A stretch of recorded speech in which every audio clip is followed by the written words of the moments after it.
আসসালামু আলাইকুম। স্বাগত জানাচ্ছি আমার ইউটিউব চ্যানেলে। আমি খালেদ হোসেন। ধারাবাহিকভাবে আমরা আমাদের যে ক্লাসগুলো নিয়ে আসছিলাম, সর্বশেষ আমাদের যে ক্লাস ছিল সেটা ছিল ফারাক্কাবাদ নিয়ে আমরা আলোচনা করেছিলাম, এবং ওই দিনই আমরা ঘোষণা দিয়েছিলাম যে আমার পরবর্তী ক্লাস হবে সেভেন সিস্টার্স বা চিকেন নেক্স। এই বিষয়টা নিয়ে আমরা আমাদের আজকের ক্লাসটা সাজিয়েছি মূলত।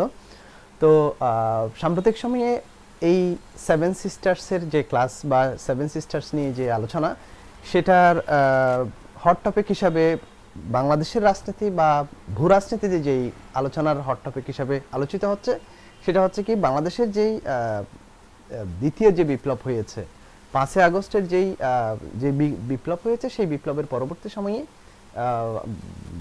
বর্তমান যে বাংলাদেশ সরকারের যে প্রধান উপদেষ্টা ডক্টর মোহাম্মদ ইউনূসের যে একটি বক্তব্যের কেন্দ্রকে জের ধরে এই সেভেন সিস্টার্স সামনে চলে আসছে। তো এই সেভেন সিস্টার্সের আলোকে বাংলাদেশের মানচিত্রের সাথে বা বাংলাদেশের যে ভূখণ্ড আছে সেটার ভূখণ্ডের সাথে সেভেন সিস্টার্সরা কীভাবে জড়িত, এবং এটার সাথে চিকেন নেক্স জিনিসটা কি, এবং এটার জিওপলিটিক্যালি বিরূপ প্রভাবটা কেমন প্রচলিত, সেই বিষয়গুলো নিয়ে আমরা কথা বলবো। তো মূলত আমরা আলোচনার শুরুতেই আমরা আমাদের যেই মানচিত্র যেটা আমরা উপস্থাপন করেছি সেটা সম্পর্কে একটু জানবো। প্রথমত হচ্ছে কি, এই যে মানচিত্র, আপনারা মানচিত্র দেখেই বুঝতে পারছেন যে এখানে একটা মোরগের ছবির মতো একটা ছবি এখানে দেখা যাচ্ছে, যেটাকে যেই জায়গাতে বাংলাদেশের অবস্থান আছে, এবং যেই বাংলাদেশের অবস্থা থেকে বাম পাশে যে অবস্থাটা আছে এবং ডান পাশে যে অবস্থাটা আছে, দুইটা হচ্ছে কি ভারতের ভূখণ্ড। ভারতের ভূখণ্ডকে প্রধানত দুইটি ভাগে ভাগ করা হয়েছে। একটা হচ্ছে কি মূল ভারতের ভূখণ্ড, আর একটা হচ্ছে কি সেভেন সিস্টার যেটাকে বলা হচ্ছে ভারতের উত্তর এবং পূর্বাঞ্চল। তাহলে ভারতের এই উত্তর পূর্বাঞ্চলের যাওয়ার জন্য প্রবেশদ্বার একমাত্র রাস্তা হচ্ছে কি এই চিকেন নেক। বলা হচ্ছে কি এই যে ডায়াগ্রাম, আপনারা যারা আমার এই ভিডিওটা দেখছেন তাদেরকে বলছি, আপনারা একটা ছবি এখানে দেখতে পাচ্ছেন কিনা দেখেন তো। এটা হচ্ছে কি মুরগির একেবারে টুট যেটা আছে সেটা, এবং এই পুরা এই বিশাল এলাকাটা হচ্ছে কি ভারতের ভূখণ্ড, এবং এটা এভাবেই একটা মোরগের যে অবয়ব আকৃতি ধারণ করেছে, এবং এই জায়গাটা হচ্ছে কি চিকেন নেকের অবস্থান, যেটা বলা হচ্ছে কি মোরগের গলায় যখন কেউ ধরে, মোরগের গলায় যখন কেউ জাপটি মেরে ধরবে, তখন ওই মুরগি বা মোরগটা আহত বা মৃত অবস্থায় চলে যাবে।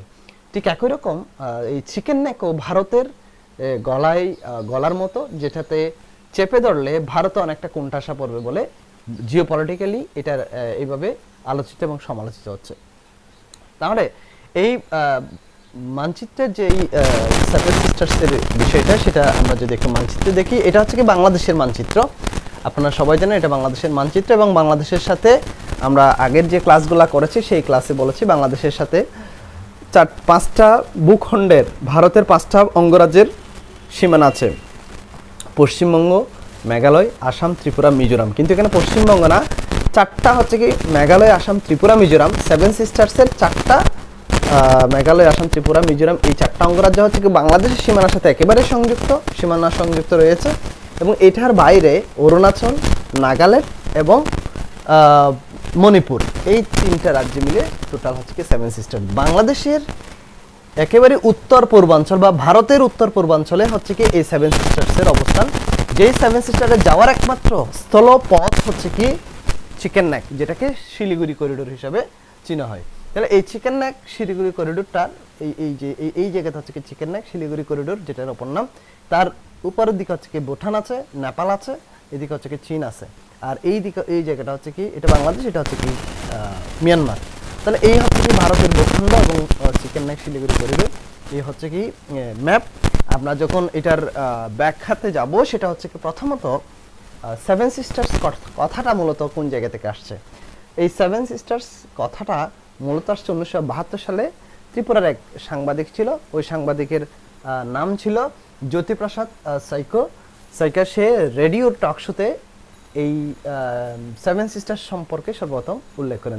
তিনি যখন একটা টক শোতে আলোচনায় গেলেন এবং বাংলাদেশের ভূ রাজনীতি সম্পর্কে আলোচনা করতে গিয়ে ভারতের উত্তর পূর্বাঞ্চল, অর্থাৎ বাংলাদেশের উত্তর পূর্বাঞ্চলের দিকে যেই এলাকা আছে, সেই এলাকাটা সেভেন সিস্টার্স হিসেবে তিনি উল্লেখ করেন, এবং এই সেভেন সিস্টার্স উল্লেখ করতে গিয়ে তার একটা বইও তিনি উপস্থাপন করেছেন। সেই বইয়ের নাম হচ্ছে ল্যান্ড অফ সেভেন সিস্টার্স। এই ল্যান্ড অফ সেভেন সিস্টার্স বই প্রকাশ করে এবং বিভিন্ন সাংবাদিক মহল থেকে শুরু করে বিভিন্ন স্থানে এটারে বহুল প্রচলিত নামটা আন্তর্জাতিক ভূরাজনীতিতে একটা বিশাল বিরূপ প্রভাব বিস্তার করে।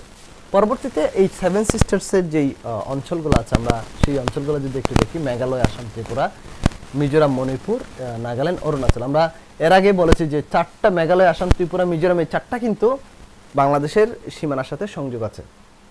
যদিও বাংলাদেশের সাথে ভারতের 5টি অঙ্গরাজ্যের সীমানা আছে, 4টা অঙ্গরাজ্য হচ্ছে কি এই সেভেন সিস্টার্সের সাথে সীমান্ত সংযোগ আছে। তাহলে এই যে মেঘালয়ের এই জিনিসগুলো হচ্ছে কি রাজধানীর নাম আমরা লিখেছি, কারণ হচ্ছে কি আমাদের যেহেতু সেভেন সিস্টার্স এখন আলোচিত বিষয়, এই জায়গা থেকে প্রিলিতে যে কোনো একটা সেভেন সিস্টার্সের অঙ্গরাজ্যের রাজধানী আসতে পারে বলে এই রাজধানীর নামগুলো আমরা লিখেছি। যেমন মেঘালয় এর রাজধানী হচ্ছে কি শিলং, আসাম দিশপুর, ত্রিপুরা আগরতলা, মিজোরাম হচ্ছে কি আইজল, মণিপুর হচ্ছে কি ইম্ফল, নাগাল্যান্ড হচ্ছে কোহিমা এবং অরুণাচলের রাজধানী হচ্ছে কি ইটানগর। এই 7টা অঙ্গরাজ্যের আমরা রাজধানী লিখেছি, বা আপনারা যারা ভিডিও দেখবেন এই রাজধানীগুলো একটু মুখস্থ রাখবেন, যে জায়গাতে প্রশ্ন হতে পারে। প্রথমত আমরা যেই জায়গায় জিনিসটা উপস্থাপন করি সেটা হচ্ছে কি মেঘালয়কে বলা হচ্ছে কি প্রাচ্যের স্কটল্যান্ড। আপনারা যখন সিলেট যারা ভ্রমণে গিয়েছেন, সিলেট যারা পরিদর্শন করতে গিয়েছেন, ভিজিটে গিয়েছেন, তারা দেখেছেন সিলেটের জায়গা থেকে, বাংলাদেশে এই ভূখণ্ড থেকে তাদের ভূখণ্ডে অনেক বিশাল বিশাল পাহাড় অবস্থিত, যেই জায়গাগুলোতে মেঘালয় অবস্থিত, মেঘালয় বলা হয়। এই মেঘালয়ের রাজধানী অনেকটা শিলং, বাংলাদেশ ভূখণ্ড থেকে অনেকটা দেখা যায় এই রাজধানীটা। এই শিলংটাকে বলা হচ্ছে কি প্রাচ্যের স্কটল্যান্ড।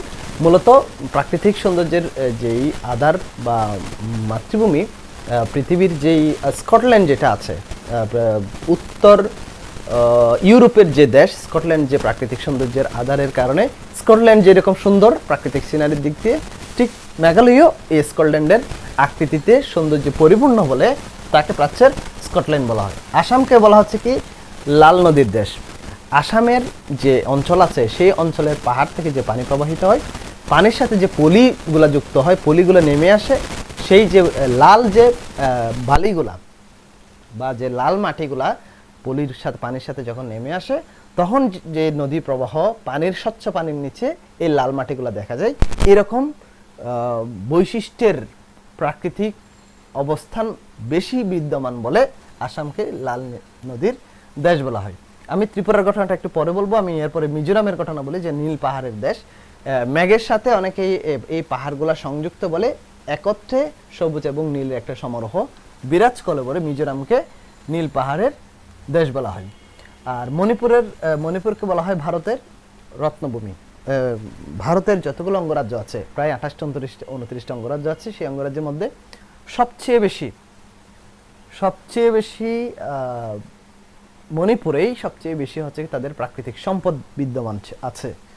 বিশাল আকৃতির পাহাড়, হ্যাঁ, তেল, গ্যাস, আরও যেই সম্পদগুলো আছে সেই সম্পদগুলো এই মণিপুর রাজ্যে বেশি বলে একে ভারতের রত্নভূমি বলে উল্লেখ করা হয়েছে। এবং নাগাল্যান্ডকে বলা হয় উৎসবের দেশ। এই উপজাতি এই যে 7টা অঙ্গরাজ্য আছে, যে সেভেন সিস্টার যে এলাকাগুলো, এই এলাকাগুলো মূলত উপজাতিদের সমন্বয়ে গঠিত যে এলাকা। এই উপজাতিদেরকে নিয়ে এই যে তাদের যে জীবন জীবিকা নির্বাহ করে, সেই জীবন জীবিকার মধ্যে এই অঞ্চলে সুন্দর করে বেঁচে থাকার যে গল্পটা, সেটা অনেকটা ক্ষীণ। কিন্তু নাগাল্যান্ড যে অঞ্চলটা আছে, সেই অঞ্চলের মানুষরা তারা তাদের যা আছে তার উপরে ভিত্তি করে তারা কি করে, তারা বিভিন্ন প্রোগ্রাম, উৎসব নিয়ে সারা বছর মেতে থাকে। এই জন্য এই অঞ্চলটাকে উৎসবের দেশ বলা হয়। এই নাগাল্যান্ডকে কিন্তু সাপের দেশও বলা হয়। এই নাগাল্যান্ডেই ভারতের সবচেয়ে বেশি সাপের উপদ্রব দেখা যায়।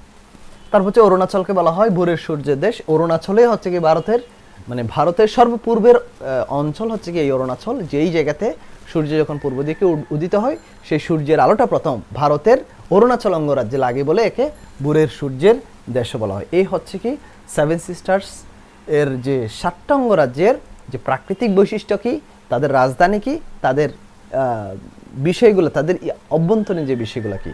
এখন আসে আমরা এই যে 7টা অঙ্গরাজ্যের রাজনৈতিক বিষয়গুলো কেমন। মূলত ভারতের যে কেন্দ্রশাসিত অঞ্চল, যে ভারতের যে মূল কেন্দ্র যেটা আছে, সেই মূল কেন্দ্র থেকে যখন এই সেভেন সিস্টার্সের অঙ্গগুলো খানিকটা দূরে হওয়ার কারণে এই অঞ্চলে কেন্দ্র থেকে শাসন করাটা একটু কঠিন। এবং এই অঞ্চলে যারা ব্রিটিশ সময় থেকে স্বাধীনতা চেয়ে আসছে, তাদের এই স্বাধীনতাটা যাতে তারা নিতে না পারে, এই অঙ্গরাজ্যগুলোকে যাতে আলাদা করে নিতে না পারে, স্বাধীন হতে না পারে, তার জন্য ভারত সরকার এই জায়গাতে বিপুল পরিমাণ সেনা এখানে সেনা তারা পাঠিয়েছেন এবং সেনা এখানে নিযুক্ত করে রেখেছেন, যাতে কোনো ধরনের বিদ্রোহ সংঘটিত হলে সাথে সাথে এটাকে কী করা যায়, কঠোর হস্তে দমন করা যায়। এবং এই সেভেন সিস্টার্সের আমরা যদি রাজনৈতিক চিন্তা চেতনা দেখি, আমরা যদি সাংস্কৃতিক ঐক্য দেখি, আমরা যদি অর্থনৈতিক উৎসগুলো দেখি, এই সকল বিষয় সাংস্কৃতিক, রাজনৈতিক, অর্থনৈতিক, সামাজিক সবগুলা জিনিস একটা অঙ্গরাজ্যের সাথে আর একটা অঙ্গরাজ্যের হুবহু প্রায় কাছাকাছি মিল বলে এই 7টা অঙ্গরাজ্যকে একত্রে সেভেন সিস্টার্স বলা হচ্ছে। এখন এই সেভেন সিস্টার্সের যে সেভেন সিস্টার্সের এই বিষয়গুলার আমরা যেই অঙ্গরাজ্যের কথা আমরা একটুখানি ল্যাপস করেছি সেটা হচ্ছে কি ত্রিপুরাকে নিয়ে আমাদের বাংলাদেশের যে রাজনীতি, সেই রাজনীতিতে বাংলাদেশের পাকিস্তান এবং বাংলাদেশ যে 1971 সালের যে মহান মুক্তিযুদ্ধ, সেই মুক্তিযুদ্ধে ত্রিপুরার ভূমিকাটা কেমন ছিল সেটা যখন আমরা উপস্থাপন করবো, সেটা হচ্ছে কি ত্রিপুরার রাজধানী হচ্ছে কি আগরতলা। আপনারা সবাই জানেন যে বাংলাদেশে একটা আগরতলা ষড়যন্ত্র মামলা হয়েছিল এবং এই আগরতলা ষড়যন্ত্র মামলায় যখন শেখ মুজিবুর রহমানকে সে প্রধান আসামি করে, 35 জনকে প্রধান আসামি করে এই আগরতলা ষড়যন্ত্র মামলা দায়ের করা হয় 1968 সালে। এই আগরতলা মামলা মূল যে বিষয়টা তারা উপস্থাপন করেছিল পাকিস্তানের, সেটা ছিল এমন যে বাংলাদেশের রাষ্ট্রপ্রধান শেখ মুজিবুর রহমান ভারতের ত্রিপুরার রাজধানী আগরতলাতে গিয়ে তিনি ভারতীয়দের সাথে গোপন বৈঠক করে পাকিস্তানিদের বিরুদ্ধে। এভাবে এই মামলার যুক্তিগুলো ওরা এভাবে উপস্থাপন করে শেখ মুজিবকে প্রধান আসামি করে টোটাল 35 জন আসামি নিয়ে আগরতলা ষড়যন্ত্র মামলা করেন, যেটা 1968 সালে দায়ের করা হয়। পরবর্তীতে 69 সালে এইটাতে 69 যে গণঅভ্যুত্থান হয়েছিল সেটাতে উনি মুক্তি পেয়েছিলেন এবং এটা থেকে প্রত্যাহার করা হয়, তার মামলাটা প্রত্যাহার করে এবং তাকে বঙ্গবন্ধু উপাধি দেওয়া হয়। সেই ঘটনা আমরা অন্য ক্লাসগুলোতে বলেছি। তো এই হচ্ছে কি 7টা অঙ্গরাজ্যের মূল বিষয়। এখন আমরা আসি যে চিকেন নেক্সটা কি, যে আমি মানচিত্রে যেটা বলেছিলাম যে মুরগির গলার যে অংশটা, সে অংশটা যদি ভারতের সবচেয়ে বেশি, ভারতের জিওপলিটিক্স যেটা আছে, ভূরাজনীতি যেটা আছে, সেটাতে সবচেয়ে টার্নিং পয়েন্ট হচ্ছে এই জায়গাটা। যদি এই জায়গাতে ভারতকে কোনোভাবে চাপে ফেলানো যায়, তাহলে ভারতের যে সেভেন সিস্টার্স এবং এই সেভেন সিস্টার্সের পাশাপাশি কিন্তু সিকিম নামে আরেকটা অঙ্গরাজ্য আছে। তার মানে চিকেন নেকের ডান পাশে উত্তর পূর্বাঞ্চলে 8টা অঙ্গরাজ্য আছে, তার মধ্যে 7টা মিলে সেভেন সিস্টার্স আর সিকিমও হচ্ছে এর পার্শ্ববর্তী একটা অঞ্চল। তাহলে এই চিকেন নেক্স, এই মুরগির গলাতে যদি খাপনি মেরে ধরা যায়, তাহলে ভারত কিন্তু অনেকটা কোণঠাসা হয়ে পড়বে। এই জন্য ভারত সরকার সবচেয়ে বেশি সামরিকভাবে সচেতন এবং বিভিন্নভাবে তাদের যে আছে, তাদের যে গোয়েন্দা সংস্থাগুলো আছে এবং তাদের সেনাবাহিনী, বিমান বাহিনী, এই জায়গাগুলোতে তারা খুব বেশি সক্রিয়। এবং বলা হচ্ছে কি এই চিকেন নেকের এই জায়গাতে তারা শুধুমাত্র চিকেন নেককে রক্ষা করার জন্য 2টা বিমান ঘাঁটি বা বিমান বন্দর তারা এখানে স্থাপন করেছে, বিশেষ করে বিমান ঘাঁটি। যেই বিমান ঘাঁটি থেকে তারা সর্বক্ষণিক 24 ঘন্টা নজরদারি করে রাডার দিয়ে যে কোনো ধরনের বহিঃশত্রু আক্রমণ থেকে রক্ষা করার জন্য এই অঞ্চলটা। কারণ মূল ভূখণ্ড ভারত থেকে এই 7টা অঙ্গরাজ্যে যাওয়ার একমাত্র স্থলপথের রাস্তা হচ্ছে এই চিকেন নেক্স। তাহলে এই চিকেন নেকটা যদি রক্ষা করা যায়, তাহলে 7টা ভূখণ্ড বেঁচে যাবে। যদি চিকেন নেক যদি কারো হাতছাড়া হয়ে যায়, যদি ভারতের কাছ থেকে হাতছাড়া হয়ে যায়, সেটা যদি চায়না দখল করে ফেলে বা অন্য কেউ যদি এটাতে হস্তক্ষেপ করে, সেক্ষেত্রে সেটা অনেকটা ক্ষতিগ্রস্ত, হাতছাড়া হয়ে যাবে বা এটা অনেকটা তারা রাজনৈতিকভাবে অনেকটা কোণঠাসা হয়ে পড়বে। তাহলে এই চিকেন নেক্সের যে ইতিহাস, সেটাকে বাংলাদেশের যে শিলিগুড়ি করিডোর, এই চিকেন নেকের অপর নাম হচ্ছে কি শিলিগুড়ি করিডোর এবং এটার দৈর্ঘ্য হচ্ছে কি 60 কিলোমিটার এবং প্রস্থ হচ্ছে কি 17 থেকে 22 কিলোমিটার। এর মধ্যেই তার মানে বোঝাই যায় 17 থেকে 22 কিলোমিটার এই স্থলপথটার মধ্যেই এর মধ্যেই হচ্ছে কি মূল ভূখণ্ড থেকে এই 17-22 কিলোমিটার মধ্যেই এই যে 7টা অঙ্গরাজ্যে যাওয়ার এই রাস্তাটা। তাহলে যে এই 17 কিলোমিটার রাস্তাটা যদি কোনো রকম ব্লক করে দিতে পারে বা কোনো কিছু ব্লক হয়ে যায়, তাহলে ভারতের জন্য এই 7টা অঞ্চলকে রক্ষা করা বা সিকিম সহ 8টা অঞ্চলকে রক্ষা করা অনেক বেশি কঠিন হয়ে যাবে। এই জন্য ভারতের রাজনীতি তথা আন্তর্জাতিক রাজনীতিতে এই চিকেন নেক্স বা শিলিগুড়ি করিডোরটা অনেক বেশি ইম্পর্টেন্ট। আরেকটা বিষয় হচ্ছে কি এই চিকেন নেক্সের জায়গায় ভুটান আছে, নেপাল আছে, চীন, বিশেষ করে চীন ভারতকে যেই সীমানা সংক্রান্ত যেই বিরোধ সৃষ্টি হয় তার মধ্যে অন্যতম হচ্ছে কি এই চিকেন নেক্সের কাছাকাছি চলে আসা। চিকেন নেক্সের কাছাকাছি চলে আসার জন্য তারা কি করলো, এই চাইনারা চীন থেকে মাত্র 130 কিলোমিটার দূরে, চীন এই যে চিকেন নেক্সের 130 কিলোমিটার দূরে এই জায়গাতে চায়নারা কি করলো, একটা এই যে এই চুম্বি উপত্যকা নামক একটা জায়গা আছে, যেই উপত্যকাতে তারা কি করলো, একটা সামরিক ঘাঁটি স্থাপন করলো, যে ঘাঁটি থেকে 130 কিলোমিটার দূরে হচ্ছে চিকেন নেকের দূরত্ব। তাহলে চায়না যদি মনে করে যে আমরা চিকেন নেক দখল করব, তখন তারা আস্তে আস্তে সামনের দিকে অগ্রসর হয়ে ভারতের উপর প্রভাব বিস্তার করার জন্য এই জায়গাতে এসে হস্তক্ষেপ করার চেষ্টা করবে যদি ভারতের সাথে কোনো ধরনের সীমান্ত সমস্যা হয়। তারপরও 2017 সালের ডোকলাম সীমান্ত নিয়ে যে দোকলাম নিয়ে ভুটানের সাথে, ভুটান অঞ্চলে দোকলামের মানে মূলত আনুষ্ঠানিকভাবে এই দোকলামটা হচ্ছে কি সীমান্তটা হচ্ছে কি ভুটানের, কিন্তু এই জায়গাটা চীন তাদের দাবি করে। এই দাবি করার পেছনে অন্যতম কারণ হচ্ছে দোকলাম যদি তারা দখল করতে পারে, দোকলাম সীমান্তে এসে তারা সামরিক স্থাপন করবে, সামরিক স্থাপনা নির্মাণ করবে, হস্তক্ষেপ করবে, এই অঞ্চলে তারা সামরিক ঘাঁটি করে ভারতের উপর প্রভাব বিস্তার করার জন্য তারা চিকেন নেক বা শিলিগুড়ি করিডোরের উপর প্রভাব বিস্তার করার জন্য সবচেয়ে বেশি কঠোর এবং উদ্গ্রীব হবে। যদি এরকম করতে পারে তাহলে ভারত এবং চীনের মধ্যে যে দ্বন্দ্ব, যে সমস্যা, যেই সীমান্ত সংযোগ সমস্যা, সেই সমস্যাগুলো আরও বেশি মাথাছাড়া হয়ে আসবে। এই হচ্ছে কি চিকেন নেক্সের মূল বিষয়। এটা চীন, এটা নেপাল, এটা ভুটান এবং এটা বাংলাদেশ, এটা মিয়ানমার। এখানে এই এলাকাটা যে শিলিগুড়ি করিডোর বা চিকেন নেক্স এলাকাটা আরও বেশি গুরুত্বপূর্ণ হওয়ার পিছনে কারণ হচ্ছে কি ভুটানের সাথে ভারতের বাণিজ্যিক বিষয় অনেকগুলো বিষয় আছে, চীনের অনেকগুলো বিষয় আছে, তারপর পার্শ্ববর্তী দেশ হচ্ছে কি নেপাল আছে, এদিকে নিচে বাংলাদেশ আছে, তাহলে ভারতের এই পাশে হচ্ছে পাকিস্তান, এদিকে হচ্ছে কি মিয়ানমার। তাহলে এতগুলা দেশ ভারত কীভাবে ঘিরে থাকার পেছনে, ঘিরে থাকার কারণে ভারত অনেকটা কোণঠাসা হয়ে আছে ভূরাজনৈতিকভাবে তাদের ভৌগোলিক যে অবস্থানের কারণে। সুতরাং ভারত যদি মনে করে যে তারা আরেকটা দেশের উপর, পার্শ্ববর্তী কোনো দেশের উপর চাপ সৃষ্টি করবে, যেমন বাংলাদেশের উপর তারা চাপ সৃষ্টি করবে, সেক্ষেত্রে তাদের উপরও তারাও নিজেরাও চাপের মধ্যে পড়ে যাবে, সেটা ধারণাই করা যায়।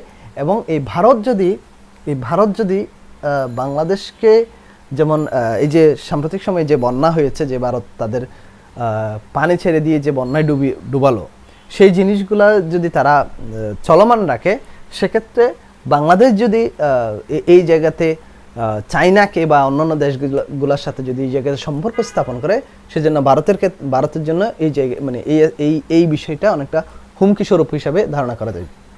তার মানে চিকেন নেক যদি ভারত হারায়, অর্থাৎ ভারতের কাছ থেকে যদি চিকেন নেক হস্তক্ষেপ চলা যায়, 7টা অঙ্গরাজ্যের সাথে তো তাদের যে তারা তো স্বাধীনতা চাইবে বা তাদের কাছ থেকে তো ক্ষমতা বা তাদের যে অধিকার সেটা তো হারাবেই, সাথে এই অঙ্গরাজ্যটা হারাবে, অঙ্গরাজ্যগুলো হারাবে।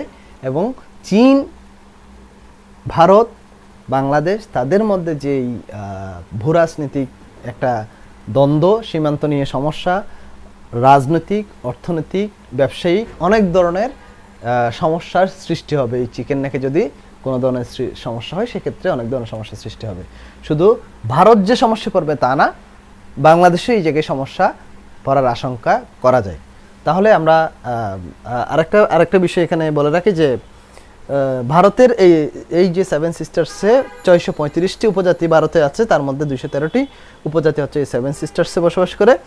সাম্প্রতিক সময়ে এখানে আরেকটা ঘটনা বলি, সাম্প্রতিক সময়ে চীনের লাল ফৌজের 2 জন সেনার সদস্য, এই সেনা সদস্য এবং কিছু বেসামরিক লোক মিলে তারা এই চিকেন নেক এলাকাটা পর্যবেক্ষণ করতে যায়, মানে ভ্রমণ করতে যায়। তারা বলেছে আমরা একটু দেখতে যাব বা ভ্রমণ করতে যাব। এইটা ভারতীয় গোয়েন্দা সংস্থা বা ভারতীয় সেনাবাহিনী, ভারতীয় সরকার তারা এই খবরটা পেয়ে যান যে লাল ফৌজের যে চীনা যে লাল ফৌজের যে 2 জন সেনা সদস্য এবং কিছু বেসামরিক লোক মিলে তারা যখন এই চিকেন নেক পরিদর্শনে যায়, পর্যবেক্ষণে যায়, চায়নার পক্ষ থেকে বলা হয় যে তারা এটা পরিদর্শনে গিয়েছে, জাস্ট একটু তারা দেখতে গিয়েছে, ব্যাপারটা এরকম। কিন্তু ভারতীয় বা গোয়েন্দা সংস্থা বা আদার্স যারা আছে তারা এটা ধারণা করছে যে চায়না এখান থেকে কোনো না কোনো একটা ক্লু তারা বের করার চেষ্টা করছে, বা তারা এটা ভ্রমণ করতে যায়নি, তারা এটা পর্যবেক্ষণে গেছে যে কিভাবে এই জায়গাতে তাদের রাজনৈতিক প্রভাব বিস্তার করতে পারে, সেই বিষয়গুলা তারা সামনে নিয়ে আসে। এবং ভারত এই প্রসঙ্গে এটাকে সামনে রেখে চায়নার এই প্রভাবটা মোকাবেলা করার জন্য তারা এই জায়গাতে প্রায় 915 কোটি টাকা ব্যয় করে, আর সামরিক সাজ সরঞ্জাম তারা এই জায়গাতে কি করে, স্থাপন করে।